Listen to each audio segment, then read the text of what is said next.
আসসালামু আলাইকুম ওয়া রাহমাতুল্লাহ। প্রিয় দর্শক, আজকের ভিডিওতে আমি আপনাদের সামনে এমন একটি ছোট্ট ইস্তেগফারের কথা বলবো, যে ইস্তেগফারটি এতটাই শক্তিশালী, এতটাই কার্যকর যে এর ফজিলত শুনলে আপনি অবাক হয়ে যাবেন।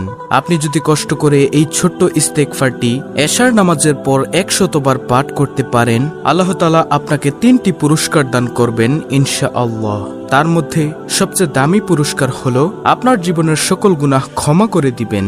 সুবহানাল্লাহ। আপনি হয়তো ভাবতে পারেন যে এটার এমন কি বিষয়, সব গুনাহ মাফ হয়ে যাবে। আপনার কাছে হয়তো এটি স্বাভাবিক বিষয় হতে পারে, কিন্তু প্রিয় দর্শক, আপনি একটু চিন্তা করে দেখুন, আপনার জীবনের সকল সগীরা গুনাহ যদি ক্ষমা হয়ে যায়, এর থেকে সৌভাগ্যের বিষয় আর কি হতে পারে। এছাড়াও আরো 2টি গুরুত্বপূর্ণ পুরস্কার আল্লাহ তাআলা আপনাকে দান করবেন। এই 2টি পুরস্কারের কথা আমি আপনাদেরকে ভিডিওর একদম শেষে জানাবো। একজন মুমিন মুসলমান হিসেবে ভিডিওটি আপনার জন্য খুবই গুরুত্বপূর্ণ। তাই আমি বিশ্বাস করি, যে ব্যক্তি চায় তার গুনাহগুলোকে ক্ষমা করাতে, যে ব্যক্তি চায় তার জীবনের অফুরন্ত রিজিক আসুক, যে ব্যক্তি আল্লাহ তাআলাকে ভালোবাসে, সে আজকের ভিডিওটি সম্পূর্ণ দেখবে এবং এখান থেকে আমলটি শিখে পরবর্তীতে সেও সুন্দরভাবে এশার নামাজের পরে এই ইস্তেগফারের আমলটি করবে ইনশাআল্লাহ। আল্লাহ তাআলা 3টি পুরস্কার দান করবেন এবং পূর্ববর্তী গুনাহের সমপরিমাণ নেক তার আমলনামায় যোগ করে দিবেন। আসুন একটু মহান আল্লাহর কাছে মন খুলে দোয়া করি। হে আল্লাহ, এই ছোট্ট ইস্তেগফারটির আমলের মাধ্যমে তুমি আমাদের জীবনের সকল গুনাহ ক্ষমা করে দিও, তুমি আমাদের রিজিকের মধ্যে বরকত দিও, আমিন। তো এখন আসা যাক মূল আলোচনায়। প্রিয় দর্শক, এই জীবনে গুনাহের কাজ তো আমরা কম করিনি। গুনাহ করার সত্ত্বেও আমরা মোনাজাত করি ঠিকই মুখে, কিন্তু চোখের পানি ফেলে আল্লাহর দরবারে কোনোদিনও বলিনি, হে আল্লাহ, আমাকে জাহান্নামের কঠিন আযাব থেকে রক্ষা করিও। জীবনের যতই গুনাহ করি না কেন, পাহাড় সমান গুনাহ করলেও যদি তওবা করতে পারি, আল্লাহ তাআলা মাফ করে দিবেন। শুধু তাই নয়, জীবনে অফুরন্ত রিজিক দান করবেন, শান্তিময় সুখময় জীবন দান করবেন। সুবহানাল্লাহ। হযরত মুসা আলাইহিস সালামের আমলে দীর্ঘদিন ধরে বৃষ্টি বন্ধ ছিল, যার কারণে গরমে অতিষ্ঠ ছিল জনজীবন। গরমের তীব্রতা সহ্য করতে না পেরে নবীর উম্মতেরা তার কাছে এসে বলল, হে নবী, আল্লাহর কাছে বৃষ্টির জন্য দোয়া করুন, এই বৃষ্টিহীন গরম আর সহ্য হয় না।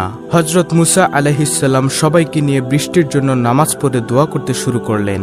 দোয়া করার সঙ্গে সঙ্গে রোদের তীব্রতা আরো বেড়ে গেল। মুসা আলাইহিস সালাম অবাক হলেন। তিনি জিজ্ঞাসা করলেন, হে আল্লাহ, বৃষ্টির জন্য দোয়া করলাম, তুমি রোদের তেজ আরো বাড়িয়ে দিলে।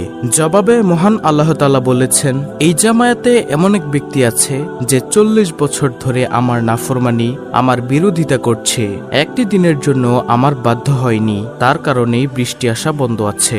হযরত মুসা আলাইহিস সালাম জামায়াতের দিকে তাকিয়ে সেই অচেনা অজানা লোকটিকে বের হয়ে যেতে বললেন। সেই লোকটি ভাবল, এখন যদি আমি বের হয়ে যাই, তবে সবার সামনে আমি পাপী হিসেবে লজ্জা পাবো, আর যদি থাকি তবে বৃষ্টি আসা বন্ধ থাকবে। এমন সময় নিজের ইজ্জত বাঁচাতে আল্লাহর কাছে দোয়া করল সে, হে আল্লাহ, 40 বছর আমার পাপ গোপন রেখেছেন, আজকে সবার সামনে বেইজ্জতি করবেন না, ক্ষমা চাচ্ছি। সে ব্যক্তি আল্লাহর কাছে গুনাহের জন্য ক্ষমা চাইলেন। একদিকে দোয়া শেষ হলো, অন্যদিকে আকাশ থেকে বৃষ্টি শুরু হলো। সুবহানাল্লাহ। হযরত মুসা আলাইহিস সালাম আবার অবাক হয়ে জিজ্ঞাসা করলেন, হে আল্লাহ, কেউ তো জামাত থেকে বের হলেন না, তবে বৃষ্টি দিলেন যে? আল্লাহ তাআলা জবাব দিলেন, যার কারণে বৃষ্টি আসা বন্ধ ছিল, তার কারণেই বৃষ্টি শুরু হলো, আমি তাকে ক্ষমা করে দিয়েছি, ক্ষমা পেয়ে গেল। সুবহানাল্লাহ। আল্লাহর দয়া আর অনুগ্রহের কোনো সীমা পরিসীমা নেই। হযরত মুসা আলাইহিস সালাম জিজ্ঞাসা করলেন, লোকটির নাম পরিচয় তো কিছুই জানালেন না। আল্লাহ বললেন, যখন পাপে ডুবেছিল তখনই জানাইনি, এখন তওবা করেছে এখন জানাবো? পাপীদের পাপ আমি যথাসম্ভব গোপন রাখি, এটা আমার সঙ্গে আমার বান্দার নিজস্ব ব্যাপার। সুবহানাল্লাহ, সুবহানাল্লাহ। দেখুন প্রিয় দর্শক, আল্লাহর রহমতের কোনো শেষ নেই, আল্লাহর দয়ার কোনো শেষ নেই।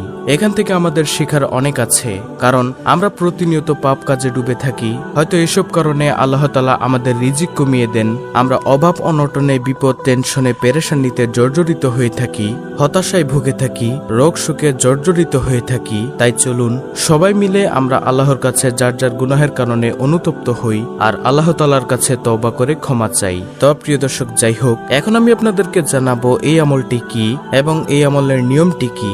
গুনাহ থেকে তওবার নিয়তে এশার নামাজের পর এই ইস্তেগফারটি আমরা পাঠ করব। যে ইস্তেগফারটির কথা আমি আপনাদেরকে জানাবো আজকের ভিডিওতে। রাসূল করিম সাল্লাল্লাহু আলাইহি ওয়াসাল্লাম মসজিদে বসে এক বৈঠকে এই দোয়া 100 বার পড়েছেন।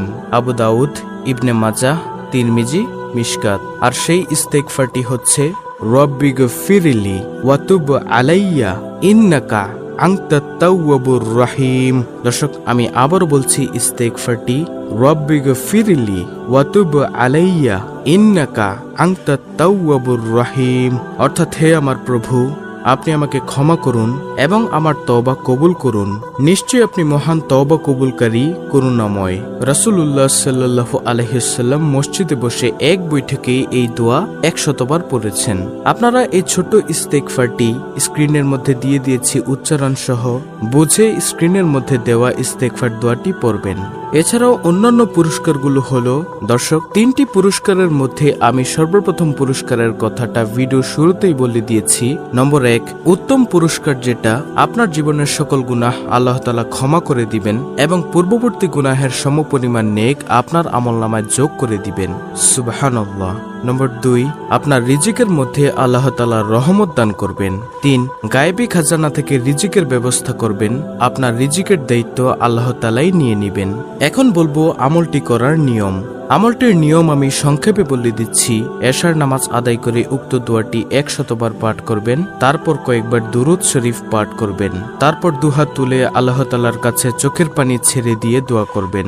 আপনার জীবনের সকল কবিরা সগীরা সকল গুনাহের জন্য ক্ষমা চাইবেন আল্লাহর কাছে এবং আল্লাহ তাআলার কাছে সকল বিপদ আপদ, টেনশন, পেরেশানি থেকে মুক্তি চাইবেন। রিজিকের জন্য দোয়া করবেন।